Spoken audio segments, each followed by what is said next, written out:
আসসালামু আলাইকুম। ওয়ালাইকুম সালাম। কিছু ভাই ঘাস কাটেন নাকি? না রে ভাই, ঘাস কাটি না। এটা আমাদের দেখেন পারিবারিক কবরস্থান। কবরস্থানে কি পরিস্থিতি, যেখানে আমার দাদা দাদি আত্মীয় স্বজন বাপ চাচা সবাই এখানে লাস্ট ঠিকানা। আমাদের মৃত্যুর পরে আমরা এই জায়গায় থাকতে হবে সারা জীবন। যত বছর আমরা দুনিয়াতে বাঁচি, 50-60 বছর পরে যখন আমরা মৃত্যুবরণ করবো, কিয়ামতের আগ পর্যন্ত আমরা এটাই আমাদের কবরস্থান। তো আমাদের কবরস্থানের পরিস্থিতি দেখেন কীভাবে ঘাস উঠে পুরা, এখানে সাপ উচ্চা এটা সেটা আসে বাসা বাঁধবে। তো আমরা যদি আমাদের নিজের কবরস্থান আমরা পরিষ্কার না রাখি, কে রাখবে ভাই? এটা আমাদের দায়িত্ব, এটা আমাদের কর্তব্য।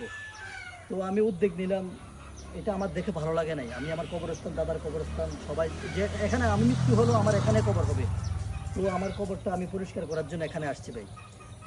এখানে আমি আসছি, আমি নিজে উদ্যোগ নিয়ে এটা কবরস্থানটা আমি পরিষ্কার করবো ইনশাল্লাহ। আশা করি পরিষ্কার করার পরে আমি আবার আপনাদেরকে ভিডিও করে দেখাবো।